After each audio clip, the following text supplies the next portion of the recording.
I'm Edward October. The sound you hear is summer thunder.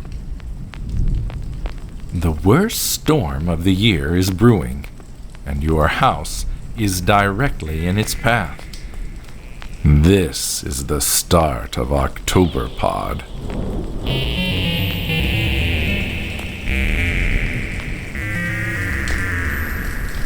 There's a terrible storm, and all the lights are out. You use the light on your phone to find the fuse box, and you fumble around with the breakers, but to no avail. Through the window, there's total darkness.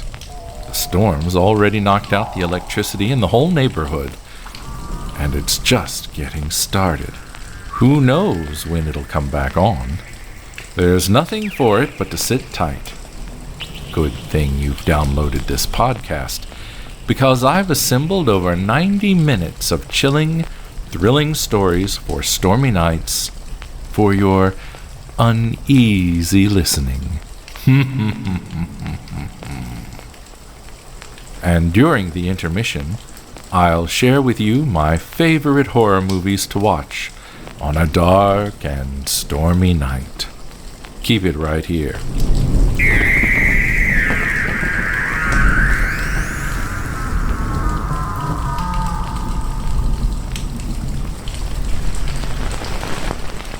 Most fellers on a week-long hunting trip would have been armed to the teeth. We were not, but I doubt it would have made any difference. PTERANODON Trouble, inspired by a true story, narrated by Edward October.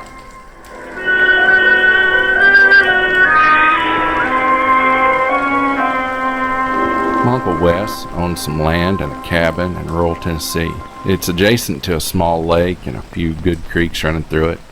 So anybody in the family who wants to hunt or fish on his property are always welcome. I don't know if there's any unexplored country in the lower 48, but if there is, then the woods near Uncle Wes's cabin has got to be a candidate. It's rough as a cob down there and dense with a wall of gnarly sticker bushes every 10 paces. I doubt if anybody but sportsmen have ever set foot in that prickly hell since the days of Daniel Boone. Still, it's quiet and nobody out there to bother you, and it's full of whitetail bucks. The cabin was built one summer about 30 years ago by Uncle Wes and his wife's brother, and it sits right at the fork of a creek that nobody's ever bothered to name. Every year, me and my buddy JC'd go down there for a week of hunting. On what turned out to be our last trip, we ended up staying there on the rainiest week of a really wet deer season. We stayed inside the first 2 days watching that rainwater that's thick with clay washing out all the gullies. JC picked his guitar on the porch and we played a lot of poker and drank a lot of beer. We was up late on the second night, pretty buzzed and laughing too hard at each other's jokes. Then JC stopped laughing and just stared out the window. A beam of a flashlight was headed right at the cabin. Now, mind you, we was on posted property. Closest neighbor is miles away. Our first thought was that whoever it was meant to do us harm. There's no damn good reason for anybody to be out there. We had one rifle on us, but we left it in the truck, so we was left with a couple of compound bows and some bear spray. JC'd run into trouble with the game warden before, and he figured that's who this guy was.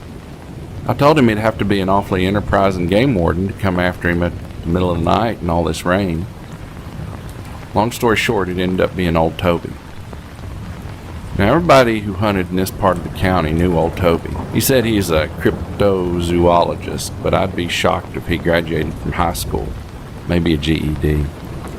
You could always find him poking around in the bushes, dressed up like the Cabela's catalog and looking for Sasquatch, Bigfoot. Whenever you talked to him, he'd say he'd been out squatching. He'd combed them woods for at least 30 years and never turned up so much as a size 11.5 footprint. Toby come into the cabin all out of sorts. He insisted that we bolt the door behind him. That some bitch was soaked to the skin. Looked like he hadn't slept for 3 days and smelled like he hadn't touched a bar of soap for about a week.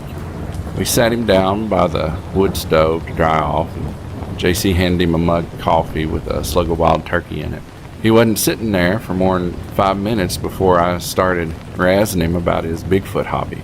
He told us he'd been running all day from something big and mean, and it weren't no squatch.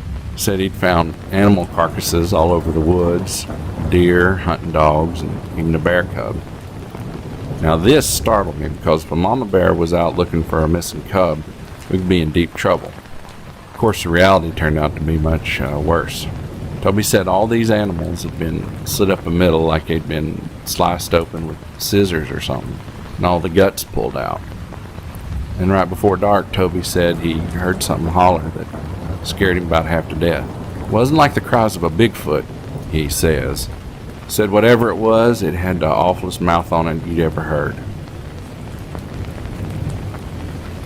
We offered to drive Toby back to his truck, but he said he wouldn't be able to find it in the dark and the rain. To be honest, we were all a little too drunk to go looking for it. So we let Toby sleep on the couch. Man, it turned out to be a wild, restless night.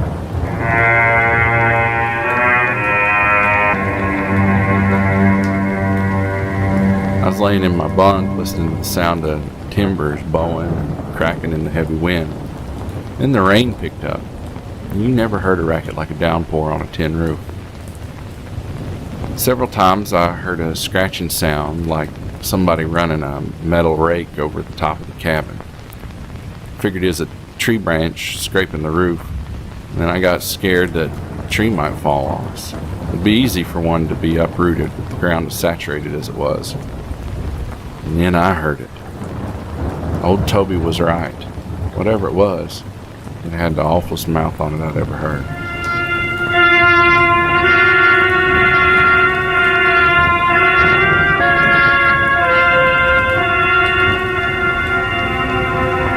Next morning, we decided to cut our losses and head back to town. The rain hadn't let up, but I was eager to get some fresh air. Took a walk around the cabin, and I saw where the wind, or something, peeled up a few sheets of tin from the roof. It's a wonder we didn't have rain pouring down on the back of our necks all night. So we piled in the truck with all of our gear. Old Toby is still drunker than a monkey's ass from the night before. Took us a while to get the truck out of a mud slick, but we finally headed up the little dirt road. And when we did, we took it slow and easy. Toby slept the whole way, and me and JC just puckered our asses each time we drove through a standing water. The rain never did let up, and we heard the rushing sound of gusting wind. Funny thing was, we didn't see the wind disturbing the trees. So we rounded this bend in the road where the creek had swollen, and then we saw it. Through the trees, several yards out, was something that looked like a nest of animal carcasses.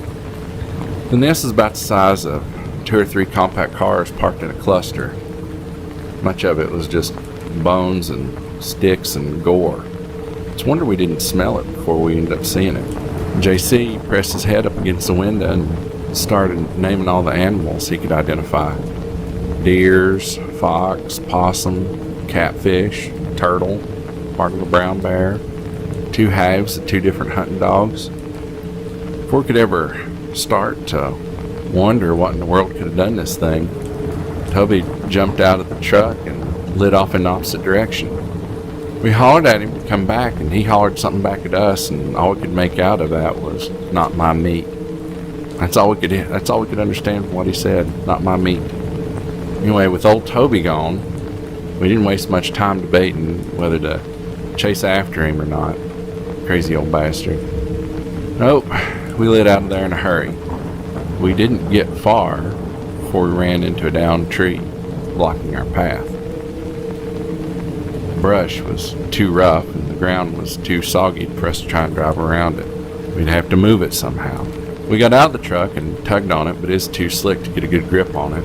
Maybe if we'd had drier conditions. Anyway, we decided to get back in the truck and see if the rain would let up and try to move it or cut it or bust it up somehow. The rain let up a little, but the wind got gustier. JC looked at me and said, "George, we better not go out there. This thing might be whipping up a tornado." Now, tornadoes are rare in that part of the state, especially at that time of year. Still, JC had a point. The wind was tossing around all kinds of debris. Some of it struck a truck so hard that we was afraid it'd bust out a window. So we sat. About an hour and a half later, we got out and started working on that downed tree. We thought about hooking it up to the trailer hitch and dragging it away with the truck, but it was too muddy to pull it. Last thing we needed was to get the tires stuck in mud. So there we were with one little hand saw, trying to saw up a tree, and it was slow work. It took most of the afternoon.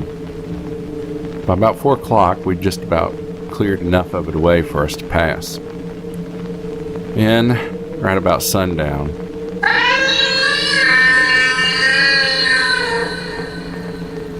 it was a sound that still haunts my dreams today. Never heard anything like it before, and I pray to God I never hear it again. 'Cause that mouth was hungry, and that mouth was close. We kicked the rest of that tree out of the road and piled into the truck quicker than greased cat shit and lit out of there like the devil was biting our asses, and it probably was. We thought the winds had picked up again, but now it seemed more like a whiff of air from these massive wings flapping just above the truck. And then these dead, mashed up fish rained down on us like hailstones, and the whole time we heard this wild hollering. At one point I was so brave, or so stupid, to poke my head out the window. I looked up and saw, or thought I saw, something with wings keeping close pace with us. Leathery skin, and a scissor bill half as long as the truck, and a head shaped like a pickaxe. I don't know how we made it out of the woods, but when we did, we drove halfway to Knoxville without stopping or speaking to each other. That was the last hunting trip me and JC ever took.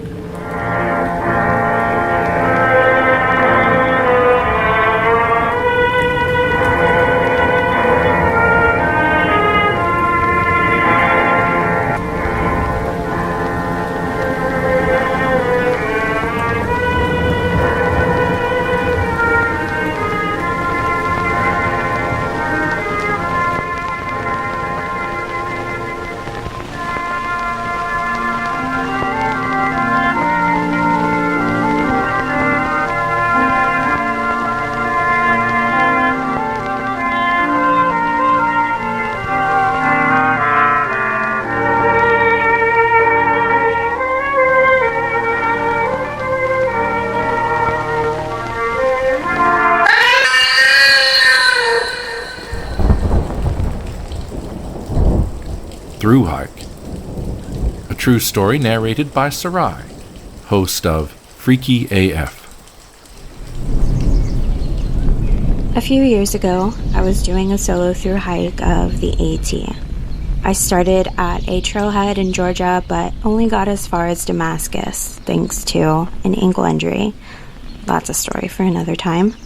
It was September, and I was on my way to a shelter on a secluded section of the trail between northern North Carolina and southwest Virginia.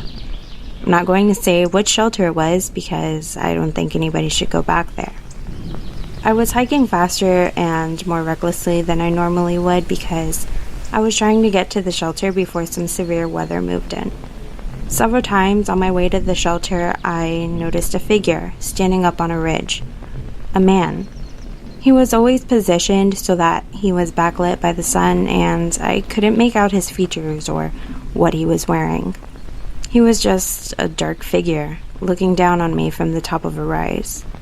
Figured he was a day hiker or another through hiker, or maybe even a nature photographer. In retrospect, I had noticed he wasn't wearing a backpack or carrying any gear, which would have been a red flag if I wasn't in such a damned hurry. The closer I got to the shelter, the more trash I noticed along the trail. Dirty, discarded plastic bottles, strips of fabric caught on trees and sticker bushes, scraps of notepaper even, stuff like that. Normally, I would try to pick up any litter I saw, but again, I was in a hurry. I got to the shelter and saw it was so run down that I'd rather take my chances weathering the storm in my tent than risk disturbing an animal nest inside the shelter.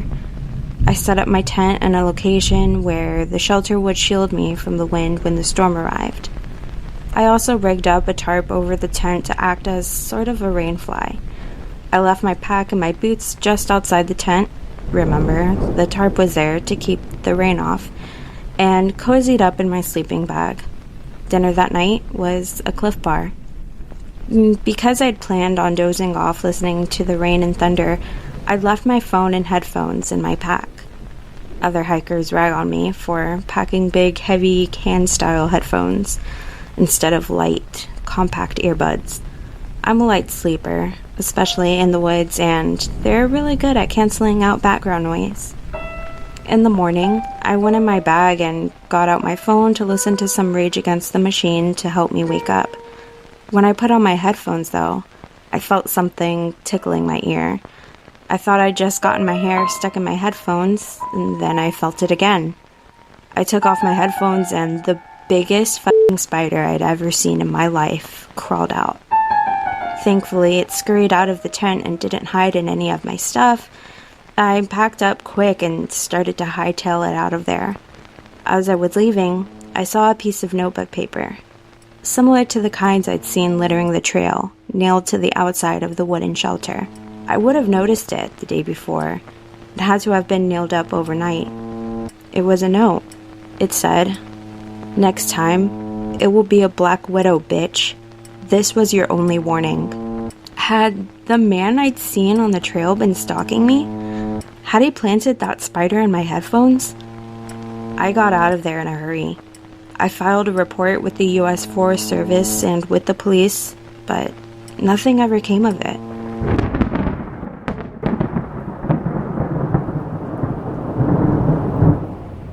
I had my first night terror when I was 17. It was the night my first girlfriend dumped me. Rainy night, just like this one. I rented a stack of the weirdest, crappiest tapes I could find at the Treasure Chest Video a few blocks from my house. Cried myself to sleep that night, but Bela Lugosi, Barbara Steele, Klaus Kinski, and Udo Kier kept me company. Though the weird images on the screen quickly bled into my dreams, that's when I first met my sleep paralysis demon.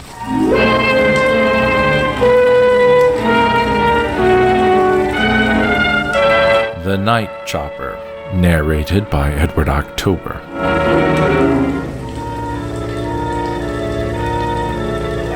Sleep paralysis is a condition which results in a feeling of being conscious yet unable to move during the transitional stages between sleep and wakefulness.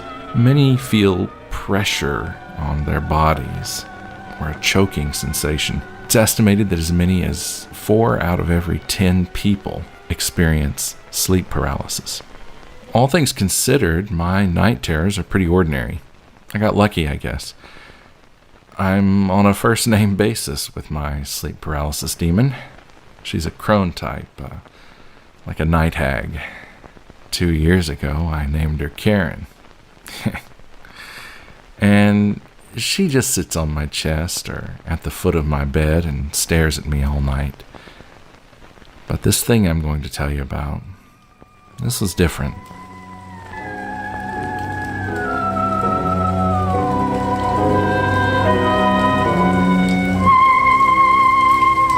I live alone with my dog Cheddar in a 2-story townhome. This particular night, I fell asleep in the recliner watching a bunch of episodes of The Prisoner on Amazon Prime. I woke up at some point in the night, late, and I was lying on the floor in the dining room, right next to Cheddar's dog bed. Cheddar was snoring. So my first thought was, obviously, how did I get here? But then I told myself I was dreaming, probably gearing up for an epic session with Karen. Except my night terrors don't usually shoot on location. I mean, they always take place in the room where I was sleeping. You know, like my bedroom. Or in this case, on the recliner. I didn't get very far trying to answer these questions when a brilliant spotlight started to shine through the picture window in the dining room. It flooded the room with this white-hot light, I tried to move, but couldn't, which is a textbook sign of a night terror. I heard the buzzing coming from another room. At first it sounded like a very large bumblebee, but as it came closer it sounded like a chopper, like a military chopper. And then in came this drone, like what you'd use to shoot GoPro footage with. I can't really give a better description than that. It was just this glossy black object hovering towards me. I couldn't move, so I was unable to see where it came from, but I guess it was coming from upstairs because I heard footsteps descending the stairs behind it. And of course it was Karen. She was holding like an RC controller, presumably to pilot the little drone. By the time Karen entered the room, the drone had landed square on my chest. It was a tiny object, but it was heavy. And then Karen came and stood over me. Now, Karen was never a pleasant old broad, but this time she looked like the embodiment of evil. She straddled my chest at about the spot where she'd parked the chopper drone thingy, and then she wrapped her long, knobby fingers around my neck and squeezed. She'd never choked me out before, not my friendly neighborhood night terror. This was new. I could feel myself suffocating as I started to black out. Karen's face melted. Her eyes turned black and started spreading out like pancake batter on a hot skillet. Her skin became a pale gray color, and the moment I should have passed out, I woke up.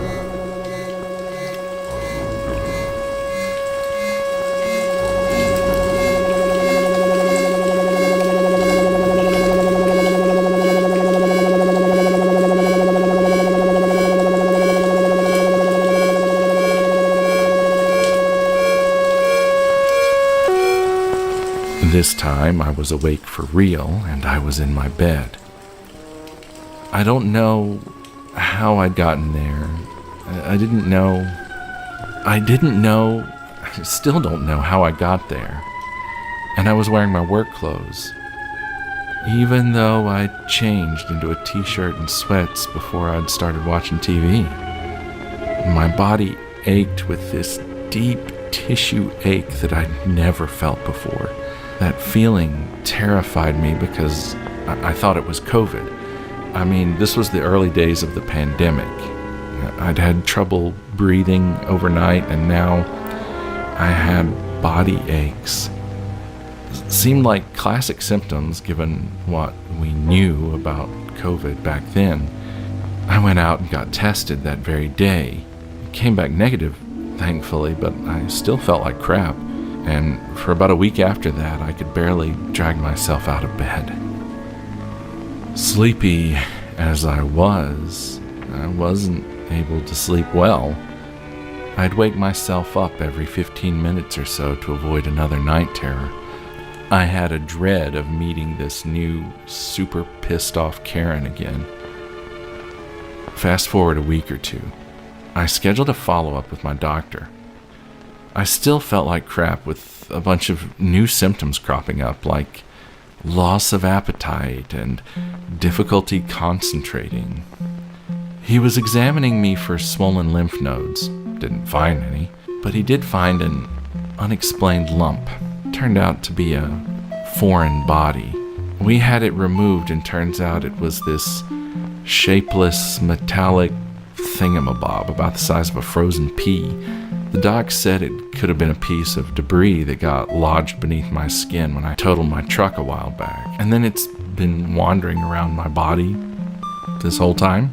I mean, sure, I guess. That still didn't help me with my whatever it was that was wrong with me. My doctor suspected I might be depressed and gave me a script for antidepressants and a mild sleep aid. Well worth the copay. Fast forward a little bit more.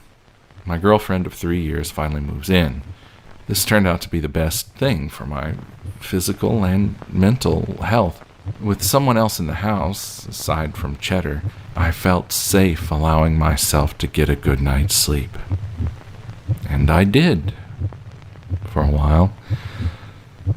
Until the first night of daylight savings time, 2021.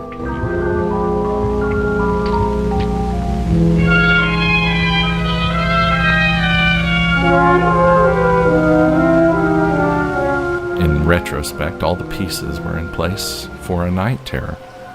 A real horror show. For one thing, setting the clock forward an hour always causes my sleep cycle to go tits up. Secondly, it was a rainy night. A slow-moving system rolled into town and began to drench everything in a 50-mile radius for the next 3 days. My phone kept blowing up with flash flood warnings. On top of all that, my girlfriend was out of town for her kid sister's baby shower. So it was just me and Cheddar, alone in the house on a rainy night with Papa John's and a season of Walking Dead to binge.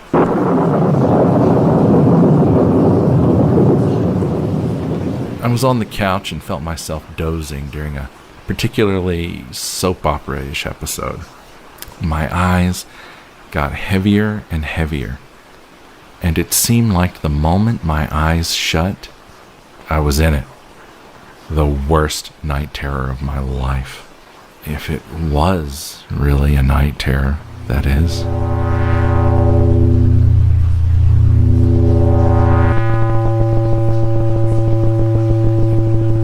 The whole couch was floating in sort of a black void.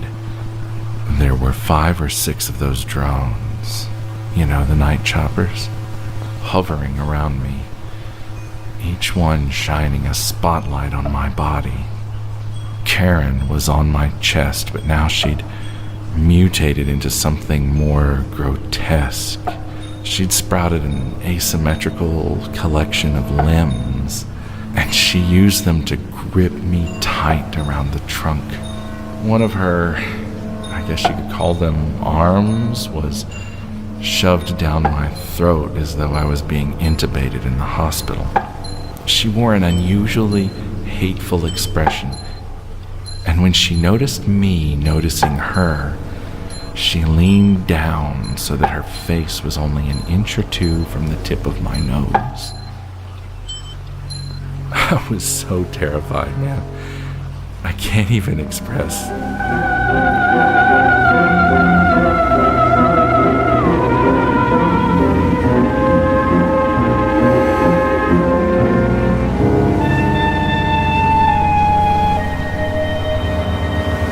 At some point, Karen unhinged her jaw like an anaconda, and I could see that there was a small television lodged inside her mouth.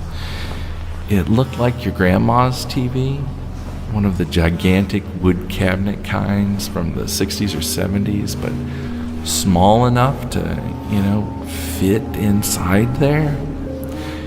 The picture was staticky and distorted. The drones came one at a time and hovered over Karen's head. Each time a new drone flew over to Karen, it would trigger a different face to appear on the TV screen. None of the faces were human. They all had pale skin, teardrop-shaped heads, and huge black eyes. Like a gray-type alien, I suppose. Each face would say something like, "Your information has been logged," or "We know everything about you." And then before the drone would fly away to be replaced by a new drone and a new face, the TV would flash an image of one of my family members, a loved one. "We know where they live," one of them said. I remember the TV flashed images of my girlfriend, my mom and dad, my favorite uncle, all of my friends, even Cheddar. "We can visit anyone at any time," they said. And then the drones would get faster and faster and faster, and the messages got shorter and shorter until the images on the TV inside Karen's mouth were a blur, and the messages were just a shrill noise. When I woke up, I was sobbing. I went back to the doctor after that. He found something.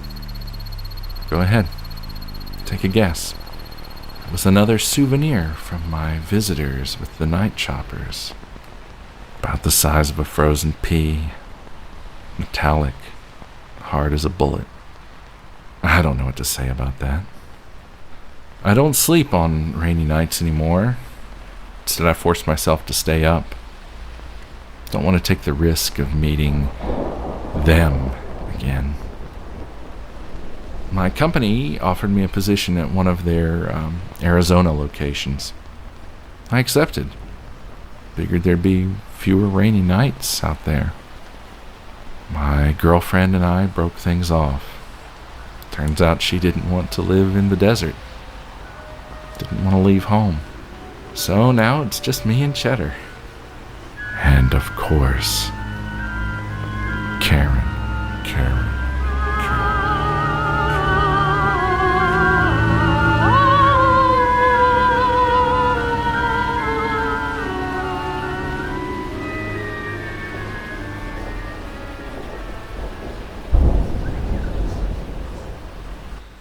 The TITLEIST Tower, narrated by Scott R. McKinley.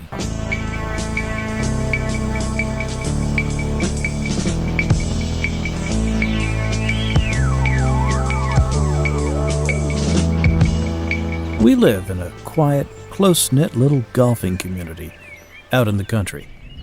Our home course weaves its way through our community like a mighty river, but a good portion of the back nine is on top of a hill.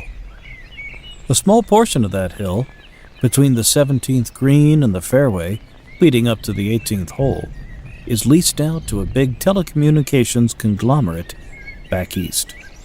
So they put a big cell tower there on a square patch of grass behind a tall chain-link fence. Nobody likes it. It's just a big, ugly eyesore. A tall lattice of steel painted red and stuffed with blinking lights. The county, the Chamber of Commerce, and even our HOA have all tried everything within their power to get rid of it, but to no avail. A lot of our members like to take swings at it and bet money to see who in their foursome can hit the tower with a long drive. Lots of balls find their way to the tower.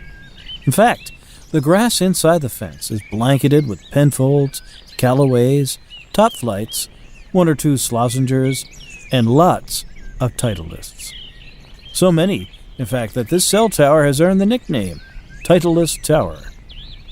Of course, no golfer is brave enough to try and retrieve any of those balls.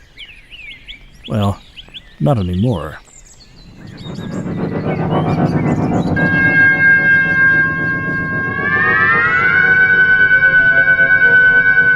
I call it a cell tower because that's what it looks like. But to the best we can figure, it's anything but a cell tower. To start with, cell service, cell signal, and even clarity of phone calls seem to get worse the closer you get to the tower, regardless of who your service provider is. I know people who've asked around about it, but they can never get a straight answer. In short, no one knows what the hell it's there for. Some of our older members are tinfoil hat conspiracy types.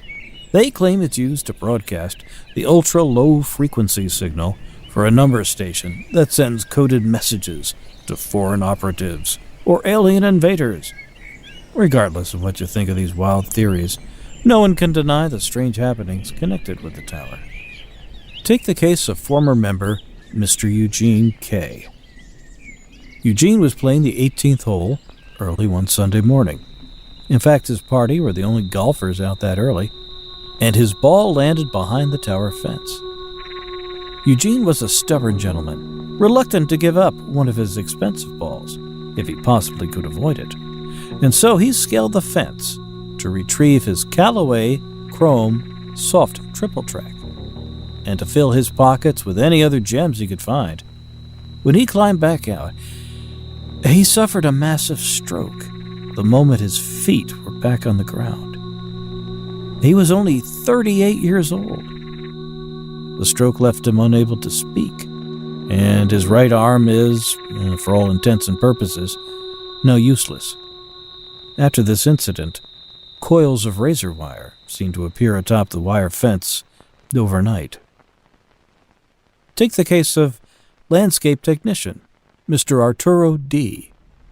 About 18 or 19 months following the Eugene K. incident, Arturo was seen driving an ATV out of an equipment shed to remove some weeds growing on and around the perimeter of the tower fence. Later that afternoon, an unexpected and violent thunderstorm passed through the course. It didn't last long, but it brought with it high winds, lightning strikes, and damaging hail. That evening, after everyone had played through, someone came across Arturo's ATV parked near the tower. Then they noticed Arturo's body sprawled out like a sack of dirty laundry at the base of the tower. He'd been killed by a lightning strike. The guy that found him said his body looked like a charcoal briquette.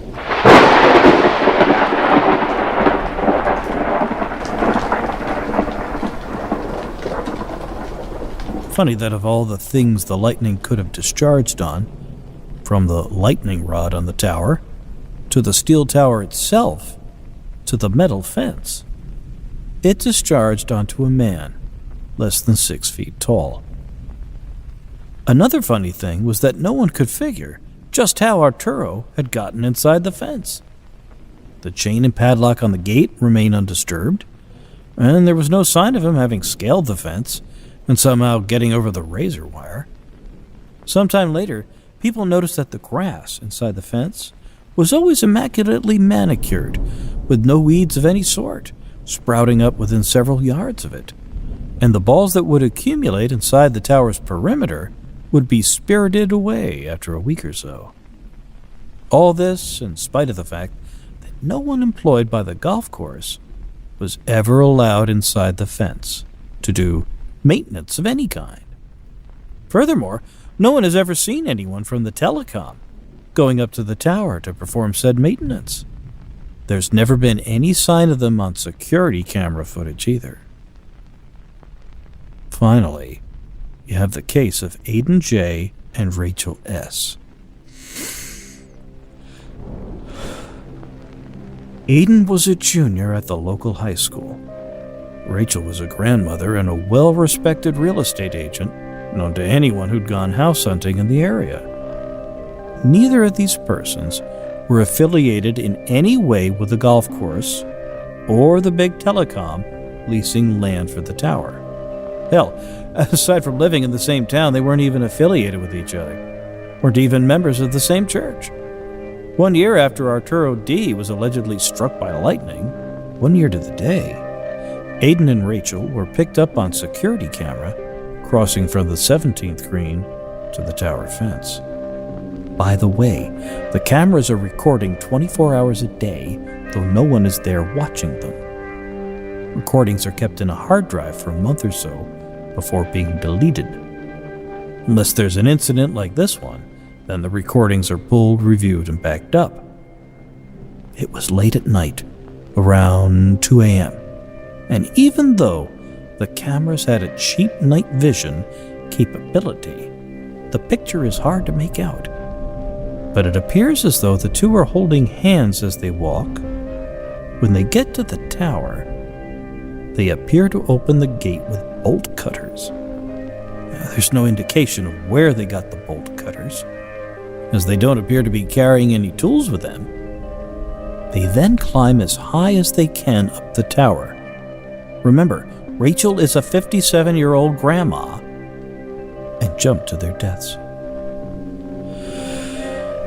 Aiden's body landed on the razor wire and got ripped up pretty badly. The course was closed for about a week while police conducted a full investigation, But as you probably imagine, there's no rhyme or reason as to what possessed these two strangers to this horrible thing. These are just the most dramatic stories, but I could tell you dozens of more mundane stories about strange, idiosyncratic happenings around that tower. And as for me, I'm convinced there's something off about the damn thing.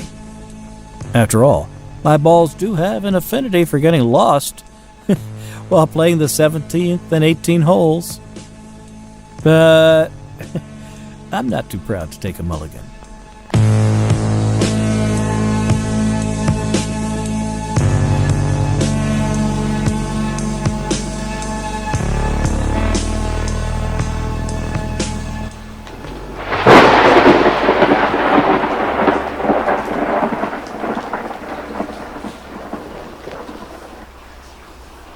God of the Gap. Written especially for Octoberpod by John Iger, from a true story. Narrated by M.J. McAddams.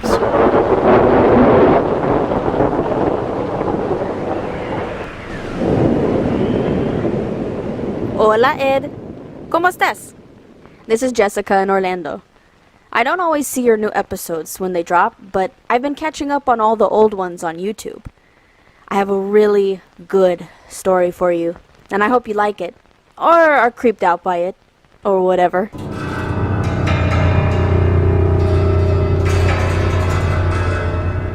I was reminded of it while I was home for Thanksgiving, and mi abuelita asked if I was still working at the Gap. Actually, just to be clear, I've never worked at the Gap. I worked at a boutique next to the Gap, in my hometown, years ago. But abuelita's memory isn't what it used to be. And anyway, I knew what she meant. This little town I grew up in had a sort of historic downtown. The buildings were old, and the local chamber of commerce tried to make sure they were filled with cute shops and a bunch of Martha Stewart-looking cafes. They still have an awesome coffee shop that makes these unbelievable Nutella crepes for Sunday brunch. Anyway, that's the area where I worked. It was while I was finishing the coursework for my certification to teach K through 6th. The boutique was called Rosie's Rag Patch. It was owned by this sweet old Bolivian couple, Hector and Rosaria, and they ran the shop out of this creaky old Victorian house. They sold handmade jewelry and lots of this flowery old hippie lady fashion. I guess you could call it boho or shabby chic, but like the old lady version of that, for white people. I remember they had this silly billboard in town. It was a picture of some wide-eyed soccer mom type lady. She's holding a wrapped gift, and the caption says, "Please let it be from Rosie's Rag Patch." Anyway, I was hired on shortly after there was this big fire downtown. The fire started when lightning struck the house next door. That house burned down. And later, a Gap was built on the lot. So, Abuela was close. But the fire spread to Rosie's Rag Patch. There was a little bit of fire damage and a lot of water damage from where the firemen tried to put it out. So, where was I? Oh, okay. So they hired me, and I got there in June. They were in the process of doing demo work on the damaged rooms. The worst damage was in the old boiler room they had been using as a stockroom. So they knocked down this moldy-ass drywall and ended up exposing some of the house's original brickwork. The brick wall was as old as the house itself. I think it was built right before the Civil War or right after. Somewhere around there in the early 1800s. And the first thing anyone noticed was this painting. It looked old, too. Hector said the drywall had been up since the 1970s, but the painting could have easily been 100 years old. I snapped a picture of it and showed it to my old youth pastor, and he said it reminded him of the illustration of the devil in the Codex Gigas. You should do an Octoberpod about that someday. I would have scanned this picture and emailed it to you, but I don't have it anymore. You'll understand why I got rid of it later. Anyways, I got off track. So this painting on the brick was definitely a devil or a demon, or straight up Satan. And it made the thing in the Codex Gigas look downright cute and cuddly. It looked too well done to be graffiti, but too crude to be the work of a trained artist. Its head was like a goat or a ram with long curled horns. The horns had some kind of ribbed texture with sharp points. It had the torso of a man, a hairy man with a symbol of some kind tattooed on its chest. It had 3 arms on each side, all splayed out, and each hand was either holding something like a dagger or a cup or a scale, or doing some weird gesture. Kind of like an esoteric sign language, I guess. It had 2 legs. No one could make out if the legs were supposed to be from a hooved mammal or a dragon with heavy scales. It had 3 serpents hanging from its mouth like tongues. But the thing I remember the most, the thing I'll always remember, are the eyes.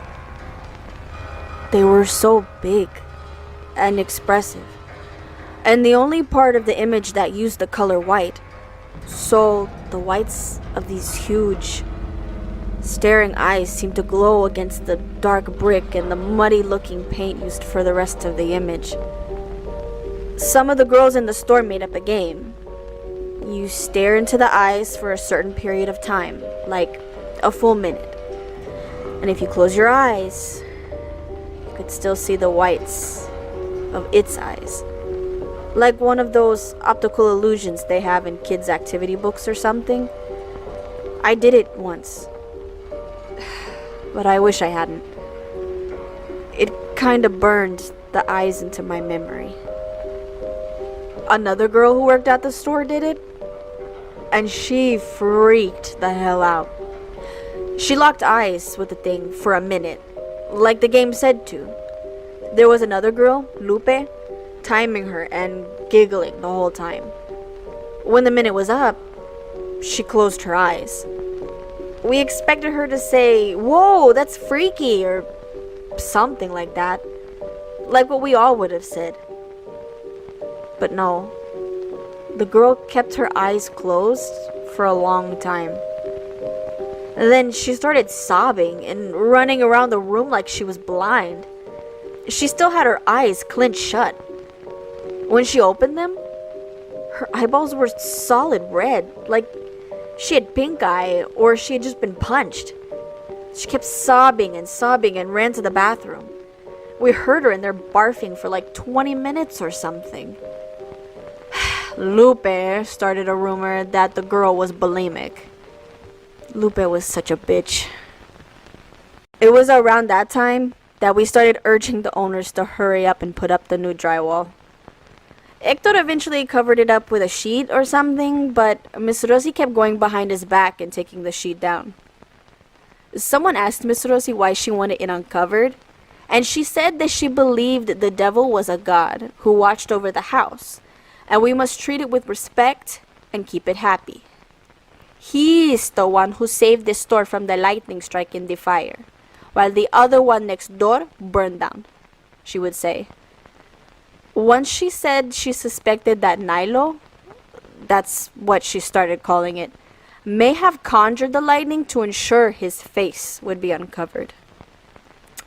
Hector seemed embarrassed by his wife's ramblings. He said that Miss Rosie had a cousin who worked in a silver mine in Bolivia. It's very dangerous work, and the miners believe that a devil or a god of the mountain controls their fates, especially if there's a cave-in or toxic fumes. The miners have a statue of a devil at the entrance to each mine, They leave offerings at its feet to win its favor and protect themselves from danger. Hector said that the devil on the wall must surely remind Rosie of her cousin. And just like one of those miners, Rosie began greeting Nilo and leaving offerings for it. Usually it was flowers that she placed at Nilo's feet. Nilo preferred carnations, she said. Miss Rosie would do them all up in a nice vase and everything, and just leave them there until they wilted and started to rot. Whenever they got too stinky, Hector or somebody would throw them out. But sometimes, the same flowers sat untouched for weeks and weeks. One time, Miss Rosie baked a pan de los muertos and left it as an offering. It got moldy pretty quick, and everyone was afraid it would draw mice or other pests. I'm going to tell you this next part as quickly as I can, because I'll start to freak out if I stop to think about it too long. There was this week when the store was very slow. For anyone who's ever worked at a mom and pop business, you know this can be a really stressful time. Hector and Rosie kept hoping that someone would come in and make a big purchase so that they could buy groceries that week. I never knew if they were exaggerating or not, but that's something I still wonder about. So, Miss Rosie had a lot of time on her hands and decided to make a big offering to Nilo. She came in one morning with a pot of this stuff that was about the color of fresh motor oil. She took a pastry brush and started painting the wall with it, all over Nilo's hands and feet, and then she lit a candle. It was a lavender-scented candle that they sold at the store, and placed it against the wall. All of us girls working that day asked her about it. Miss Rosie told us there was a rabbit that had been eating all the cilantro she had planted in her garden. She said she waited for it to come back and shot it. Before she butchered it for a stew, she said she bled it out in a pot and left the blood as an offering for Nilo. And guess what? That same afternoon, this lady came in and bought a $300 coat and ordered a bunch of jewelry for the bridesmaids to wear at their daughter's wedding. Miss Rosie was convinced that her blood offering had pleased Nilo. Well, my coworker Lupe didn't approve at all. She may have been kind of a catty bitch, but she was very religious. Well, she wasn't religious enough to stop the crow game with Nilo's eyes after the other girl freaked out, but she was religious enough to feel as though making blood sacrifices to it was somehow crossing a line. Lupe lost her shit and kinda cussed out Miss Rosie and stormed out without finishing her shift. I'm surprised Hector and Rosie didn't fire her. She came back to work the next day. She was on the schedule. But she acted very weird and mopey. Now, I wasn't around to see what happened, but apparently, Lupe was working in the store by herself one day. Hector and Rosie were off running errands, and business was so slow at the rag patch that they sent the other girl home for the day. Allegedly, Lupe closed up shop early and snuck into Nilo's room. She threw all Miss Rosie's offerings in the dumpster, scrubbed the blood off the wall, and painted over Nilo with a thick layer of white paint. Then she pasted pages from a King James Bible all over the walls, kinda like wallpaper. I always wanted to know what Miss Rosie would have said to Lupe when she found out. But as it turns out, Miss Rosie never got a chance to confront her. Lupe never made it home that night. It started raining when she left the store. As she was driving past an exit ramp to the interstate, a cement truck hauling about 15 tons of cement came down the ramp too fast and ran into the cross traffic. It plowed into Lupe's car, and she died instantly. Now, I wasn't there to see it, But the rumor was the next morning, all the Bible pages had fallen off the wall. As though the glue Lupe had used wasn't strong enough. But not just a page here or there. Every last page. And even though Lupe had painted over Nilo with several fresh coats, the image of Nilo managed to bleed right through it. Its eyes were just as piercing as always. Needless to say, shit had gotten too freaky for me, and I got another gig until I could land the teaching job I wanted. I never found out what happened to Hector and Rosy after I left. But I do know that the store, or rather the house it was in, went up for market a few months later. No one ever bought it though. Because that summer, a heavy storm hit downtown and lightning struck it. And Rosie's rag patch burned to the ground. I can't imagine what would have happened if I stayed longer. As soon as Lupe died, I started having these nightmares about Nilo. I'd see his eyes staring out at me in the darkness as I slept. In fact, I started sleeping with the lights on after that. There's more I could tell you, but I dare not dwell on any more of the details. I'm gonna have to stay up all night anyway, because I know Nilo will haunt my dreams if I don't. I guess that's the sacrifice I have to make.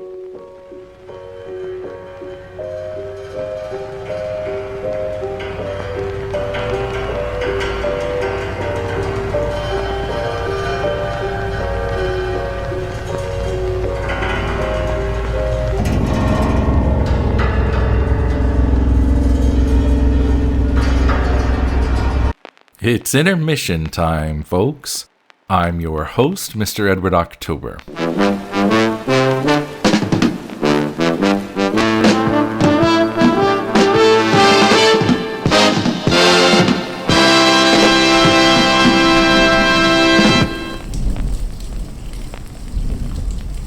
If you've listened to our Angel Storm episode, you'll recall that I enjoy watching Night of the Living Dead during thunderstorms. But there are plenty of great horror pictures to throw on when the weather starts getting rough. And so between the acts of Octoberpod, I thought I'd give you a rundown of some of my wet weather favorites. First up, Ring You.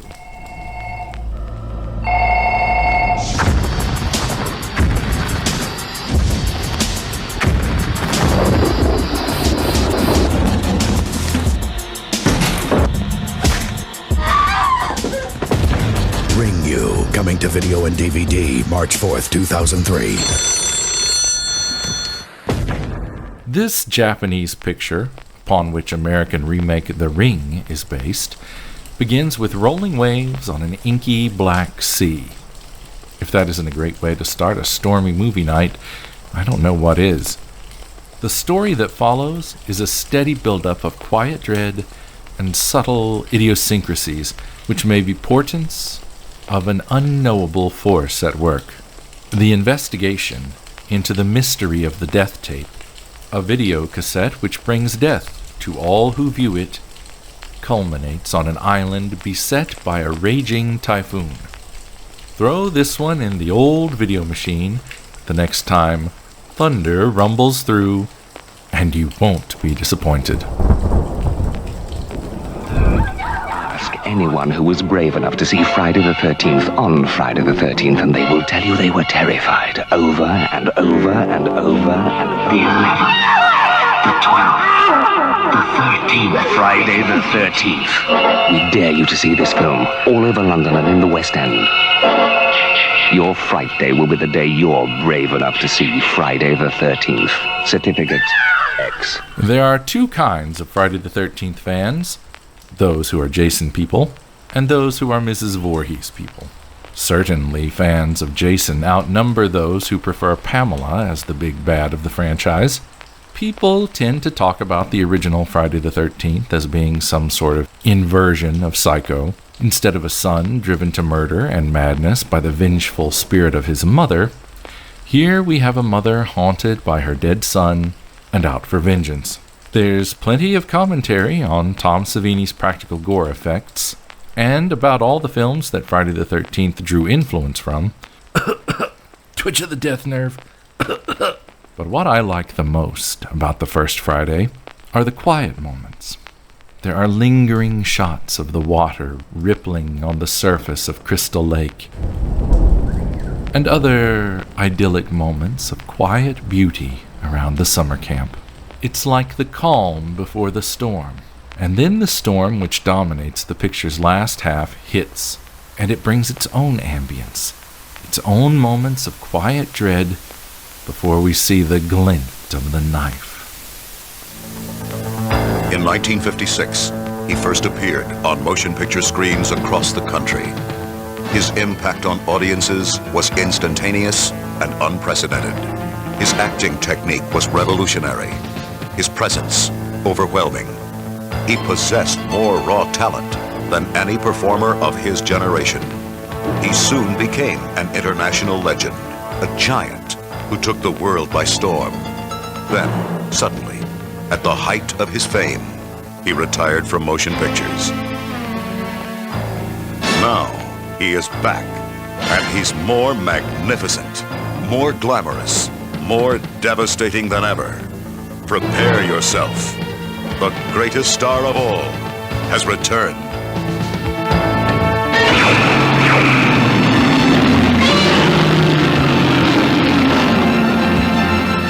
Godzilla 1985. Coming soon to a theater near you. Nothing can match the Sturm und Drang of a thunderstorm quite like a lumbering kaiju. And no kaiju does it better than Godzilla. When storm clouds gather, I love to throw on the American cuts of Gojira and The Return of Godzilla, called Godzilla King of the Monsters and Godzilla 1985, respectively, both starring Perry Mason himself, Raymond Burr. The Japanese versions work equally well for stormy nights, but the American cuts give me all the nostalgic feels. My favorite part of the 1954 Godzilla are the scenes on Odo Island, the mystery surrounding the giant footprints, the awe and terror as Godzilla looms higher than the mountaintop and glowers down at the fleeing islanders. And it's all capped off by a raging storm that rips through the island while Godzilla wades over it, further cementing this kaiju's role as a vengeful revenant who lays to waste the works of man as surely and as suddenly as a massive hurricane.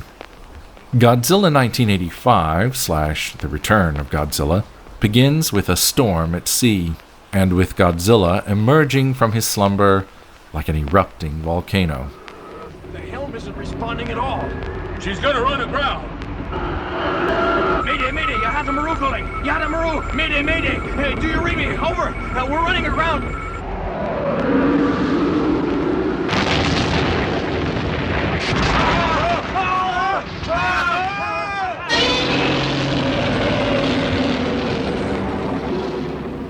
Speaking of volcanoes, Izu Oshima, home of the volcano Mount Mihara, is a pivotal location in both Ringu and Return of Godzilla.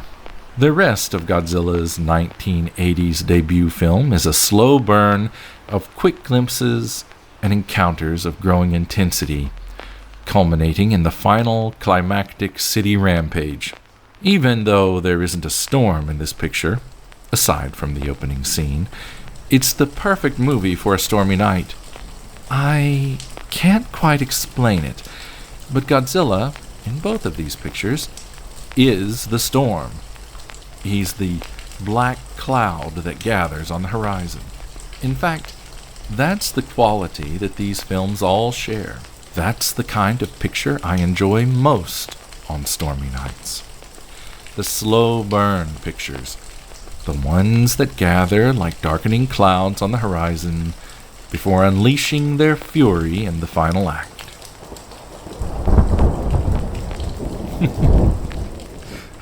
Have I gotten too carried away? I suppose I have. Are there any horror movies for stormy nights that I've missed? Tell me your favorites in the comments or on social media.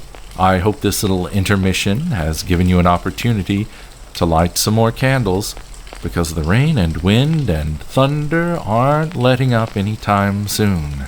Let's get back to the scary stories. Act 2 of Octoberpod starts now.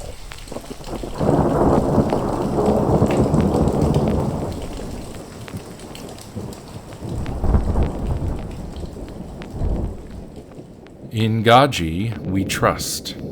A true story narrated by Edward October.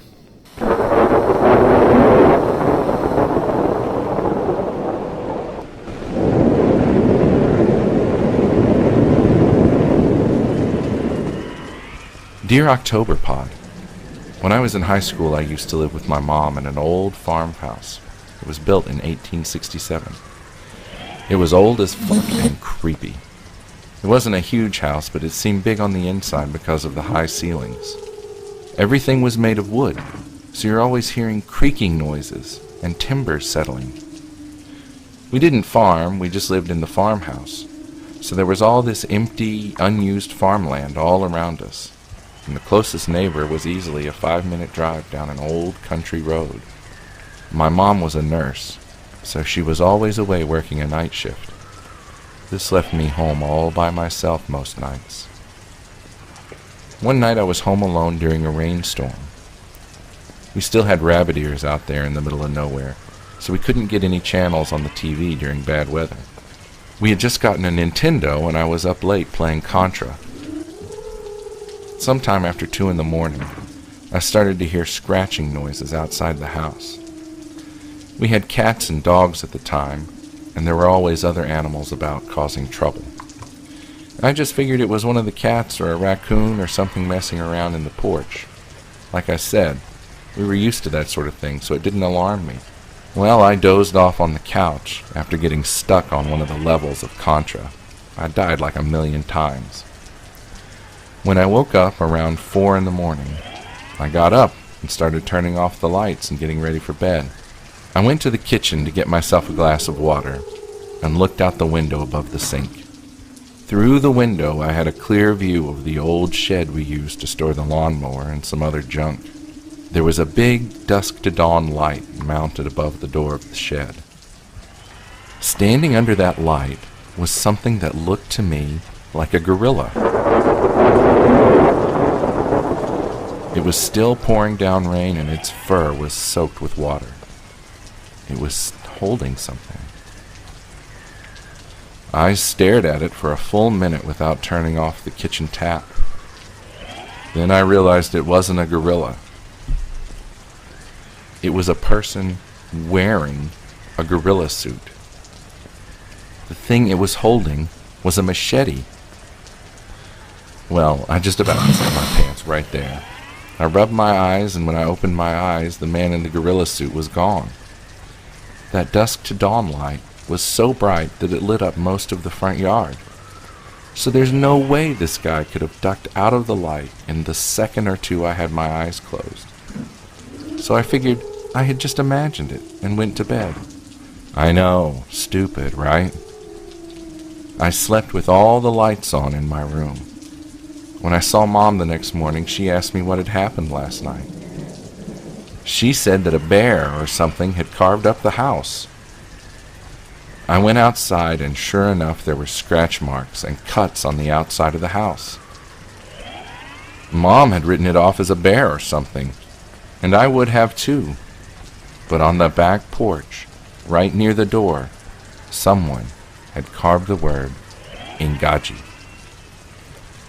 I looked it up. In some African languages, it's supposed to mean gorilla.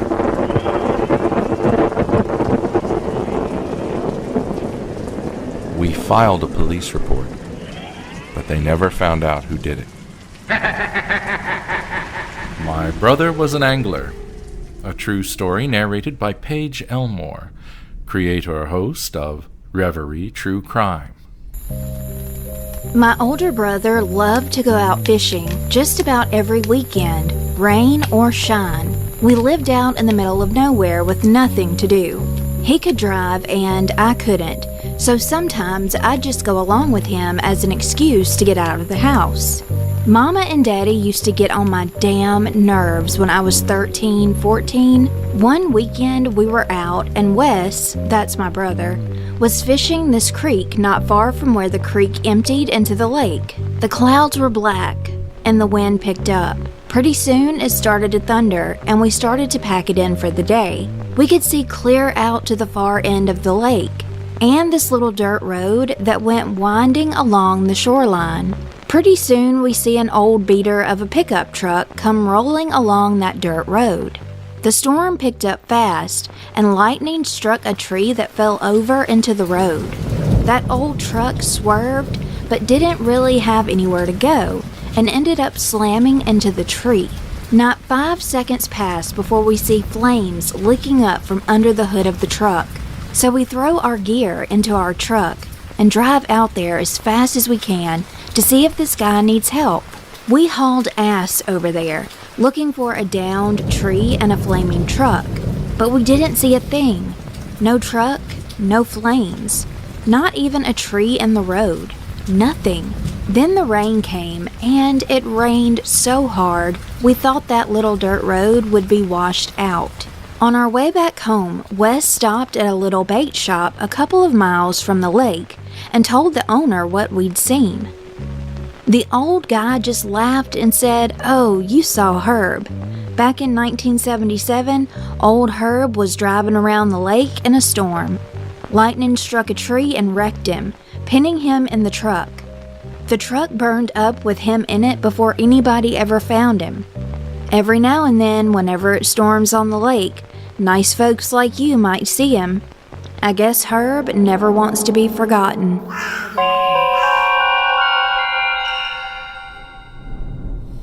Dear Octoberpod, I've been involved with creating and selling art for the last 30 years. In that time, I've never encountered a haunted house, but I have experiences with a haunted painting.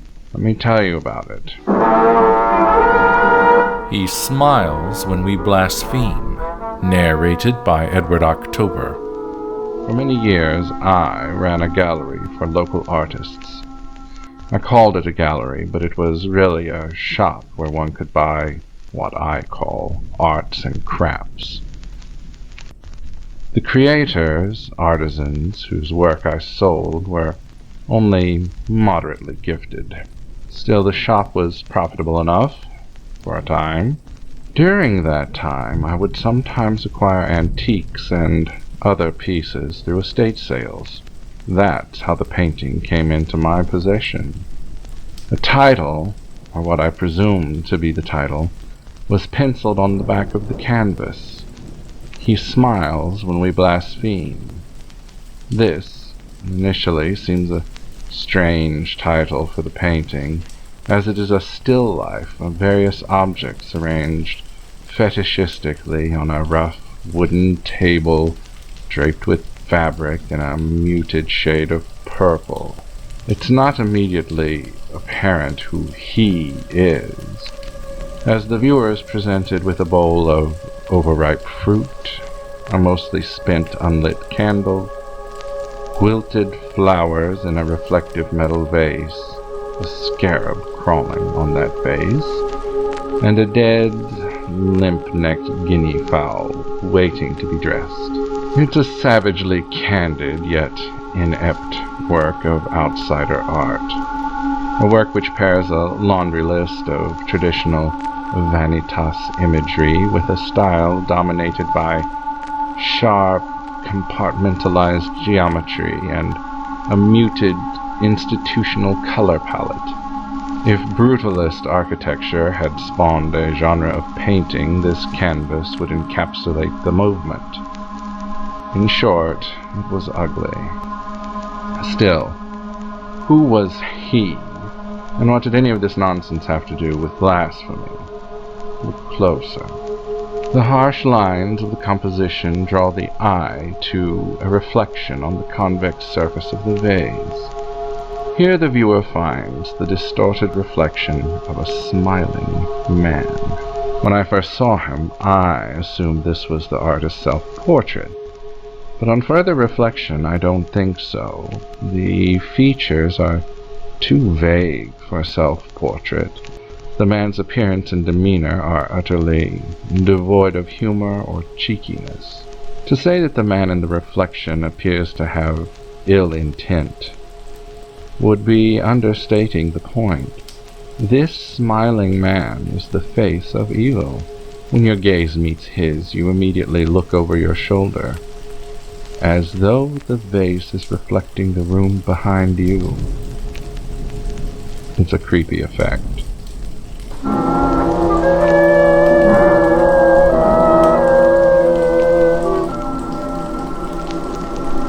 Regardless of my feelings on the canvas, it fell to me to find a buyer. I hung it in the back of my shop in an ill-lit corner, keeping it separate from the rest of my stock.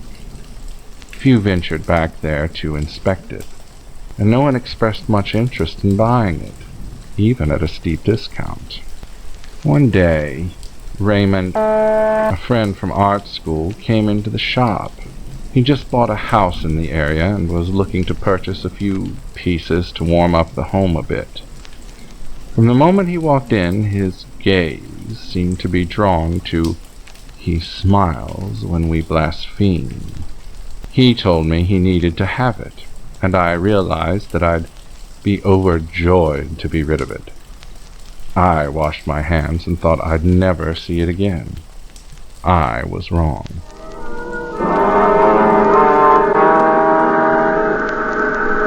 About a month later, it was around Christmas time, Raymond invited me to dine with him and his family at his new home.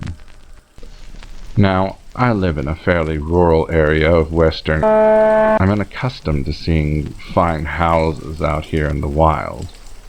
However, I was genuinely impressed to see Raymond's home, a smart, two-story Tudor-style house that would not be out of place in an affluent suburb of Philadelphia or Pittsburgh, but which seemed positively alien here. Raymond's wife prepared a lovely supper, lamb with thyme gravy, underdone to perfection.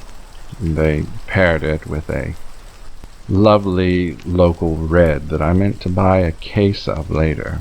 I never did. After dinner, Raymond's 8-year-old daughter wanted to give me a tour of the house.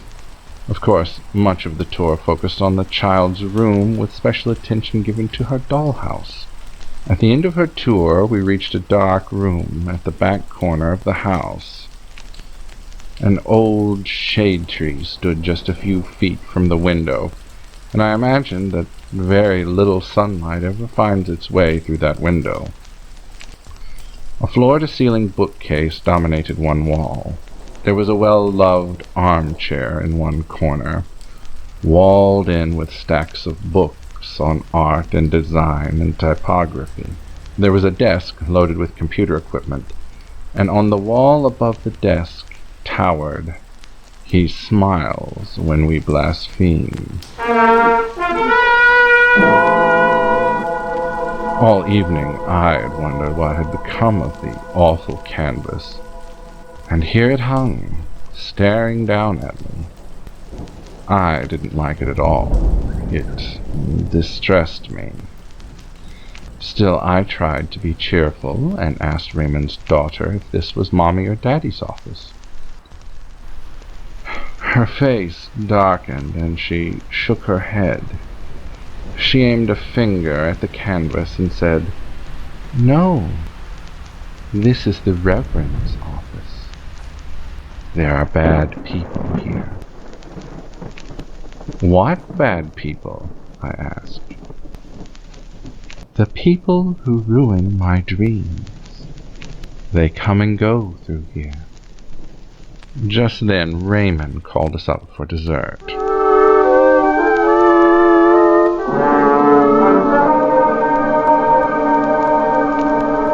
Well, all this unsettled me, as I've said. I set out on a study to discover Who, the artist of He Smiles When He Laughs. Reverend Bentley Jackson Bogus, born 1922, exact date of death unknown, age 74 years. Much of what is known about this man has faded into urban folklore and local superstition. My research found this. Take it with a grain of salt if you like. Reverend Bogus was a fire and brimstone preacher, known for a hot sermon featuring lurid and grotesque descriptions of hell and damnation, screaming sinners thrown into the lake of fire, etc., etc. He preached that message for so long that he realized he had more faith in evil than in good. Legend has it that the Reverend renounced God and rededicated his life to Satan. Here's where the details become extremely vague. He resigned his post with the church and got work painting houses and doing odd jobs. Again, not much is known about this period of his life. We know he produced paintings and other pieces of art after leaving the church. At first I thought of tracking down more of his work, but given my suspicions about He Smiles When We Blaspheme, I decided against it. We know that he was arrested twice, one for vandalism and one for criminal trespass. Little is known about the trespassing charge. There are stories of him breaking into graveyards, but not much else. The vandalism arrest is juicier and has become the stuff of legend.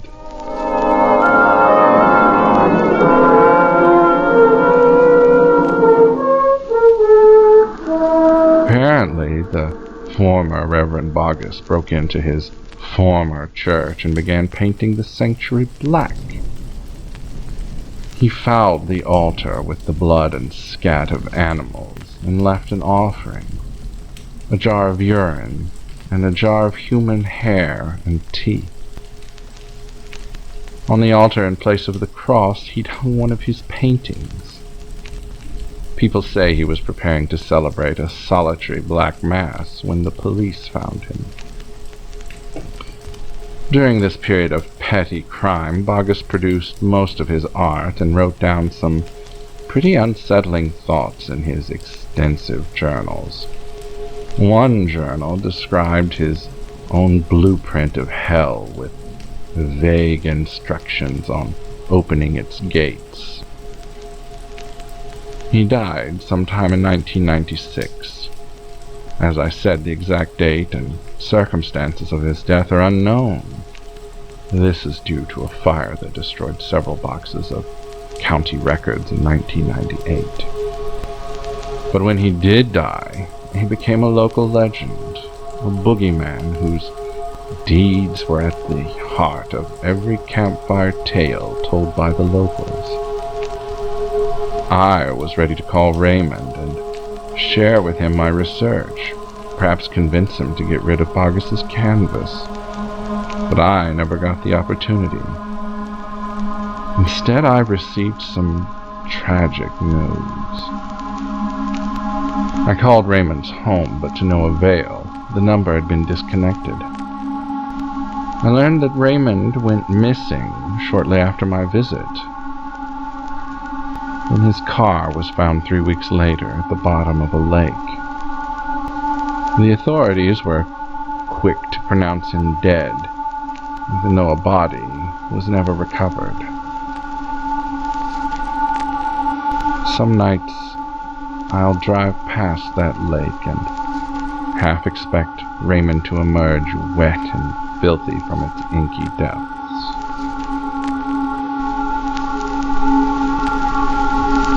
Raymond's wife was forced to put the house on the market. She and the little girl moved to another state to live with relatives.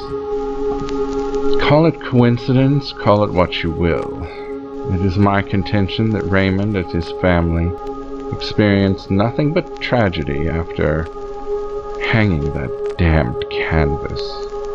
Its evil entered their lives and spread like cancer. Don't believe me? Convinced myself, I seek not to convince. Much later, about 18 months later, I received a parcel in the mail. It was from Raymond's wife. She said she was returning to me the last of Raymond's valuable possessions they'd been unable to sell. It was He Smiles When We Blaspheme. That very evening, I swung by the Home Depot and bought several cans of lighter fluid. I took the haunted canvas down to the parking lot of an abandoned hosiery mill and torched the damned thing. Thick red-black ropes of blood streamed from it as it burned.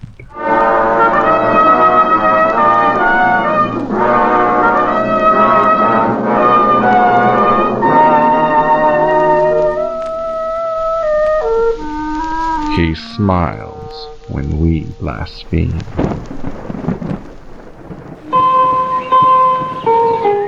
I Think Fishing is Barbaric by John Iger, inspired by true events, narrated by Emma, co-host of Spine Chillers and Serial Killers.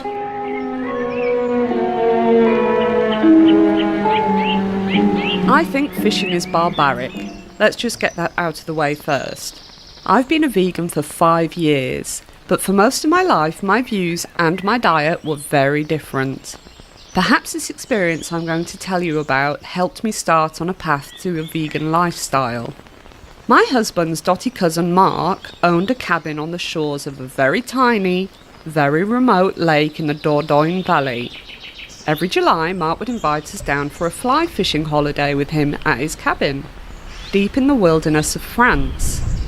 I, of course, wasn't keen on fishing, but I enjoyed the change of scenery and the fresh air, which was in short supply back in Leeds. Every morning just before dawn, my husband would disappear with Mark to fish some remote spot that only Mark knew of, places where the fishing was just fab. I'd stay behind, sleep late, catch up on my reading, and sometimes go bathing in the crystal clear water of the lake. It was a truly relaxing holiday, luxurious even, because Mark always kept the cabin stocked with fresh bread and even more bottles of local wine than one could drink in a week, even for a Frenchman. The men would often return in time for lunch, often with the catch of the day to fry up. But the last time we holidayed at Mark's cabin, something very weird happened.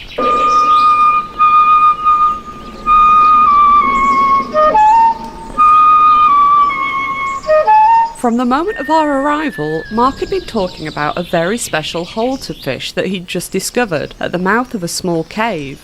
A spelunker friend of Mark's had explored the cave and claimed to have found cave drawings in it, which makes sense as there are plenty of Neanderthal cave drawings to be found in the Dordogne Valley.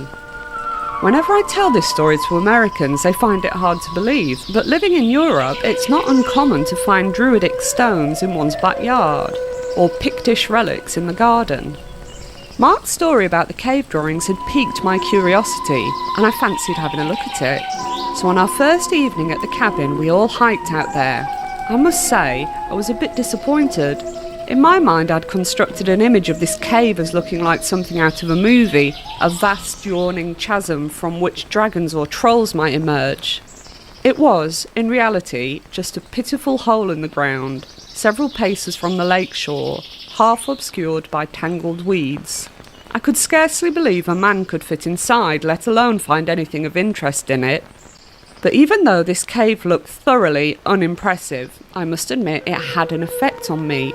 There was an eerie stillness about the place, the feeling you get standing in a graveyard. Of course, the boys weren't interested in any of that. They were more interested in what was going on in the water, and had already planned to try their hand fishing this hidden little spot in the morning. Still, I had an uneasy feeling about the whole thing, and on the hike back, I told them I thought they should fish somewhere else, a suggestion that fell on deaf ears. The next morning they disappeared with their rods, as usual, but returned just before noon, empty-handed and crestfallen.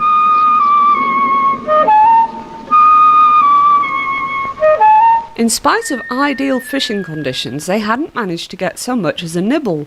This confounded them because when we'd hiked out to the cave, the fish were practically hopping out of the water. A drenching rain system moved in when they returned to the cabin, which did nothing for their mood. My husband had a little too much to drink with dinner and told me that I might have been onto something, you know, about there being an eerie quality to the place. They went out fishing again the next morning, but weren't gone long. Now what's happened? I asked them. Mark began telling me the tale, but only spoke to me in very rapid French, something about dead fish in the water. My husband told me that they returned to the spot by the cave and found that the water was full of dead fish. But that wasn't the strange part, and he showed me photos he'd taken with his phone. None of the fish, and I'm talking about dozens, hundreds of fish, had heads. They were floating on top of the water and washed up on the banks of the lake. Just a stinking, fly-infested mass of headless fish. The heads had been taken clean off, not bitten off by predators, sliced off with surgical precision, and the heads, hundreds of heads, were nowhere to be found.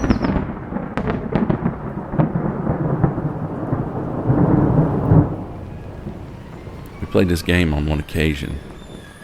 At the time, we were calling it Roadkill Roulette because we figured roadkill is about the only thing we'd find playing it. By God, I wish that was true. Roadkill Roulette, narrated by Edward October from a radio play by John Iger, inspired by true events.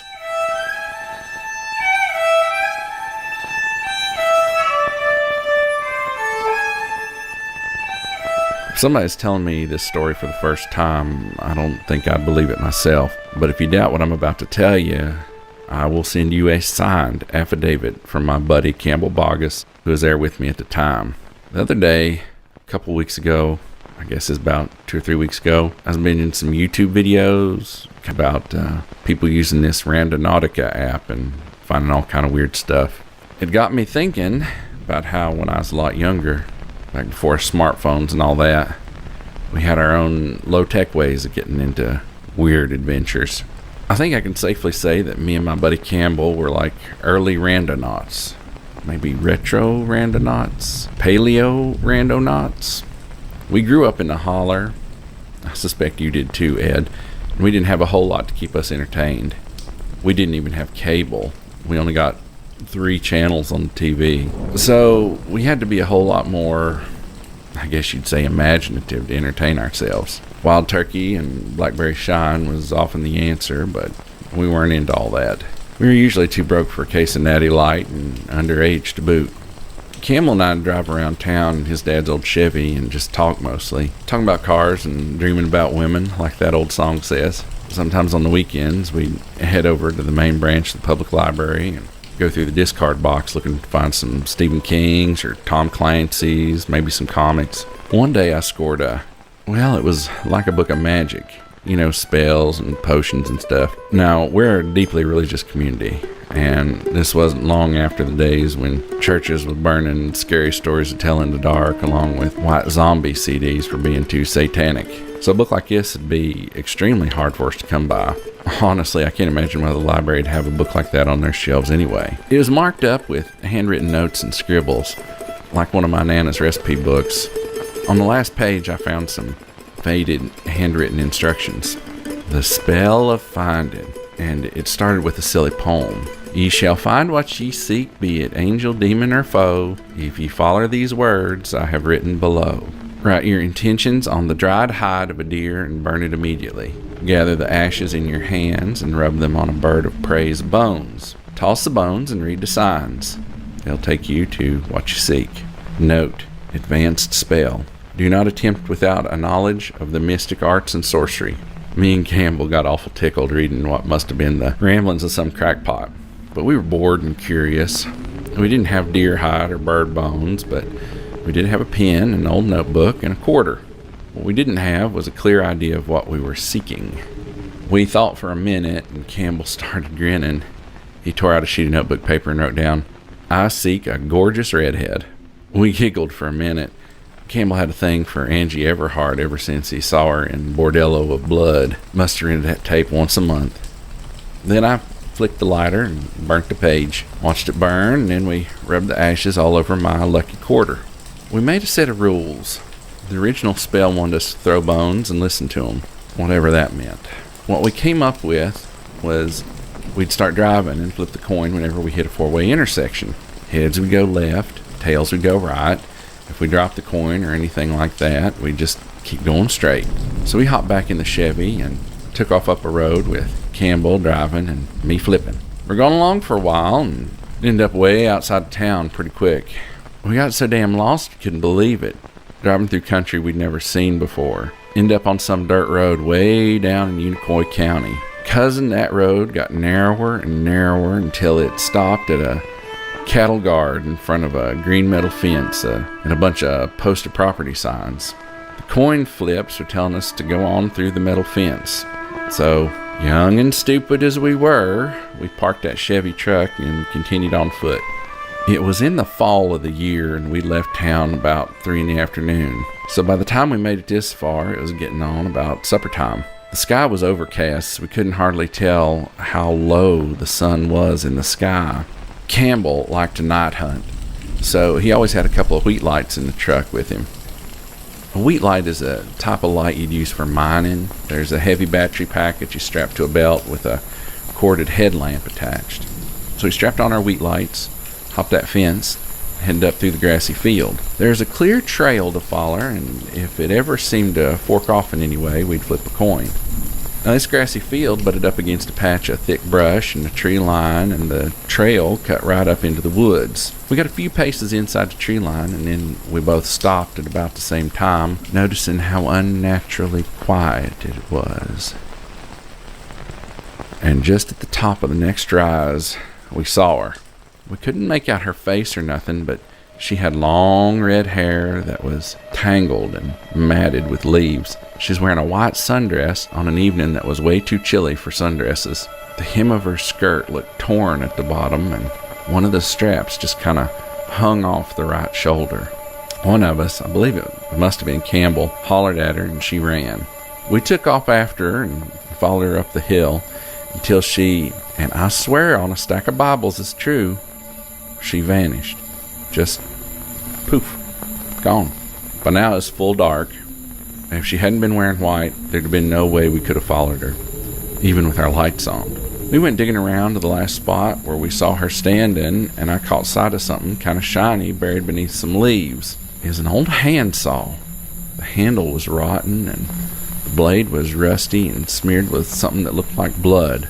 Not bright red, but kind of dark brown, like the color of blood when it dries. Was it blood? I don't know. I didn't want to find out, though. We decided it's time to go, and we lit out of there quick. I can't tell you how we found our way back to the truck. We drove the backwoods, finding road signs.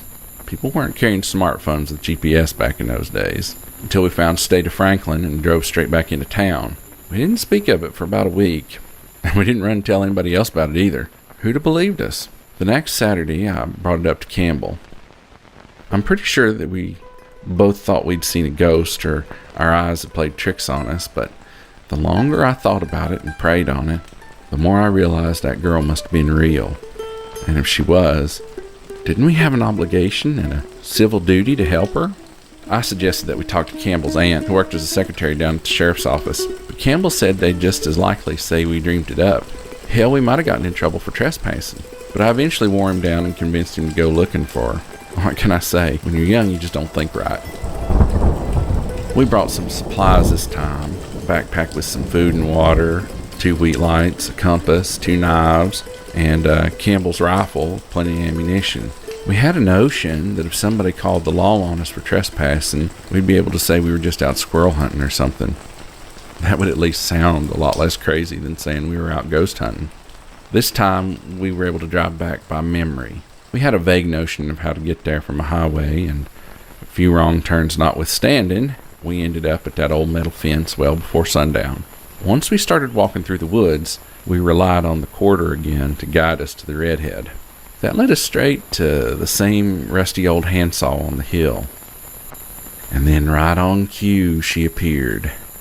I don't know if she was standing closer or if we could see better in the daylight, but either way, we could see just how messed up she was. Her arm, where the dress was torn, was twisted at a sick angle. Her feet were bare and bloody. Her bangs covered her eyes, but her lips were cut and swollen. We couldn't see her eyes, but we knew she was watching us. Then we heard this weak voice. It sounded like a dead cat being dragged through the gravel. Why aren't you helping me? Then she took off running. She had us weaving between trees, even as we ran after her, shouting for her to stop. She just kept running. At one point, I was close enough to reach out a hand to stop her, but my ankle caught on something, and I went flying forwards. Hit the ground so hard, I was spitting up leaves. And of course, she was gone again. I looked down at what I had tripped on. It was a purse. It had been unzipped and emptied, and the strap had snapped. I'm not sure if I broke the strap when I tripped, or if it had always been like that. Campbell come over and sat next to me long enough for us to drink some water and decide whether or not I'd sprained my ankle. I hadn't. Long enough for the sun to sink down behind the tree line. I'd say we had about 5 or 10 minutes of twilight before it got completely dark. When we stood back up, we took one glance back into the woods, and there she was again. She was standing closer to us than ever before. She was just about on top of us, in fact. Close enough to make out her face, if it weren't hidden behind a hank of red hair. Soon as we saw her, she turned away and began walking into the brush. We didn't follow, because I suppose we'd figured out there's no catching her. She looked over her shoulder at us and spoke in a small, gravelly voice. I'm right here. Why aren't you helping me? Now we started following close behind her. She didn't run this time, she just kind of limped at a steady pace. The girl stopped with her back against the trunk of a rotted out old hickory tree. Then without a sound, she threw her head back with her mouth gaped open wide, like in a silent scream. And then poof, gone. Just gone. When me and Campbell went home that night, I think we'd made sort of an unspoken agreement not to speak of this ever again. Not to each other, and not to anybody else. And that's what we did until maybe about a week or two after Thanksgiving that year. Campbell come over to my house and took me to my bedroom and shut the door. He had a copy of the Johnson City Press under his arm. He opened it up to a page with a story about a body being found in a shallow grave on a trail in Unicoi County. There's a picture of state troopers digging around the base of an old hickory tree, and paper said that the remains were believed to be those of Jeannie Kirkland, age 17, of Elizabethton, who'd gone missing after a high school football game. The body had been dismembered, and medical examiners estimated she'd been dead since late September, not long after she went missing. There was another picture. It was a senior class photo. The photo was black and white, but anybody could tell, maybe because of the freckles, that this girl had gorgeous red hair. She was wearing her varsity cheerleading uniform. I felt something like a lead weight pressing down on my chest. Campbell looked at me in the eye and thumped the picture. And then he said, "This is her, isn't it?"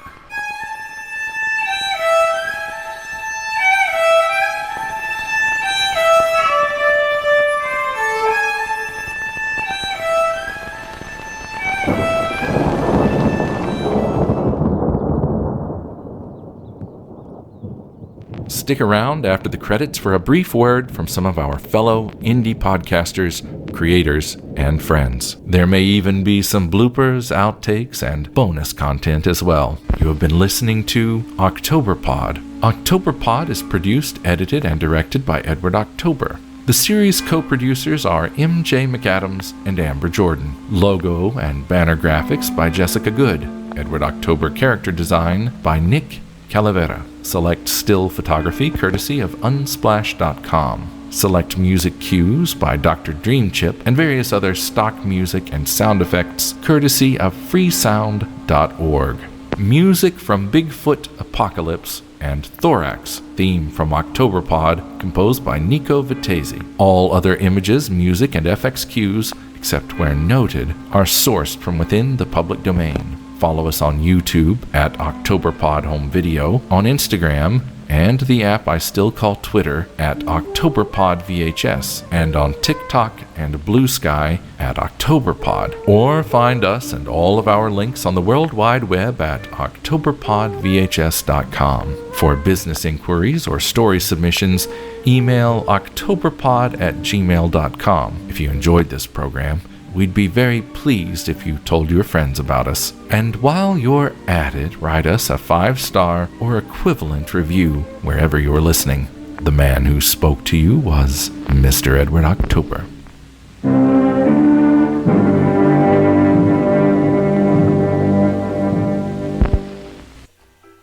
Hi, I'm Kayla, and my co-host Lexi and I host a podcast called A Little Wicked.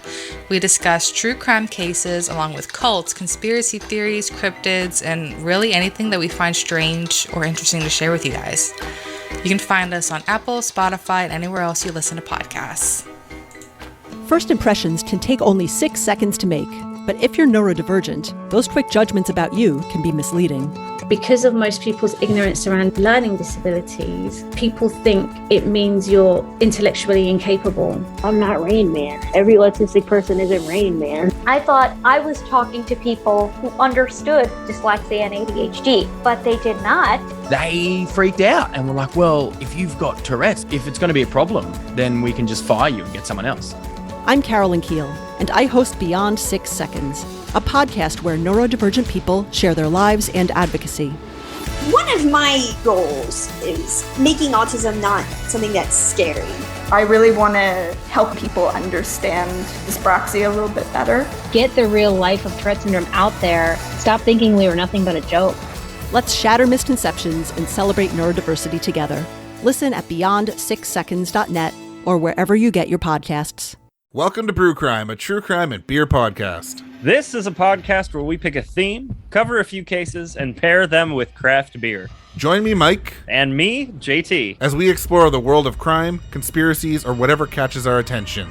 You can find us on social media at Brewcrime or our website, brewcrime.com. And you can find us on any podcast app at Brewcrime Podcast. Join us as we discuss the horrible crimes that surround us and maybe, definitely tip a bottle or two back as you do it. Drink with us the second and last Tuesday of every month. Oh, hello there. I'm Edward October, creator-host of Octoberpod AM, the retro horror podcast for bold individualists. I'm here at the Octoberpod Ranch, where we're just finishing up our latest ghost story party. And I'd like to raise a glass to Family Plot Podcast on the occasion of their 250th episode. Many happy returns.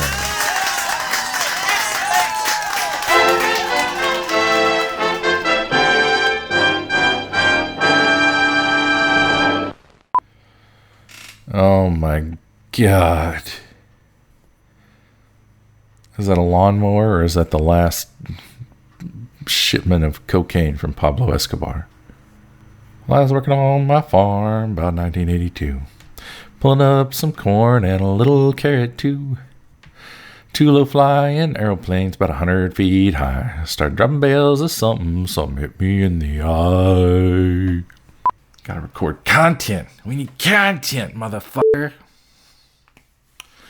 Clip, Friday the 13th. So I opened up them bales, and man was I surprised. Bunch of large white baggies with big white rocks inside. I took a little sample to my crazy brother Joe. He snorted up and clicked his heels, said, "Horton, that's some blow." Bales of cocaine falling like bales of cocaine falling from low-flying planes. I don't know who done dropped them, but I think I'm just the same. Bales of cocaine falling like the pouring rain. My life changed completely by them low-flying planes. Still going? So I loaded up them bales in my pick-em-up truck. Headed west for Dallas, where I would try my luck. I didn't have a notion if I could sell 'em there. 20 minutes later, I was a millionaire. Bales of cocaine falling from low-flying planes. I don't know who done dropped them, but I think I'm just the same. Bales of cocaine falling like the pouring rain. My life changed completely by them low-flying planes. Throw this one on.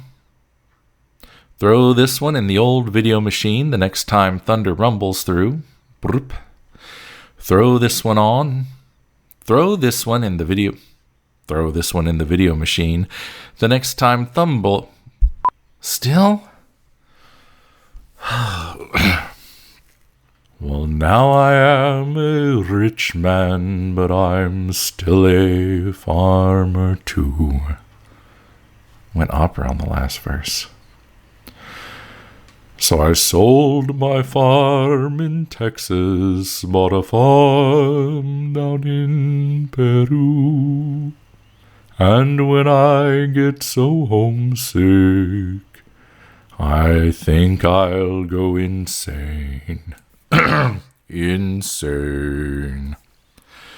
I travel back to Texas in a low-flying plane. Alright, fuck it, we're gonna do it live. You're gonna hear this goddamn fucking shit fucking fuck your mother fucking lawnmower Cessna airplane in the background.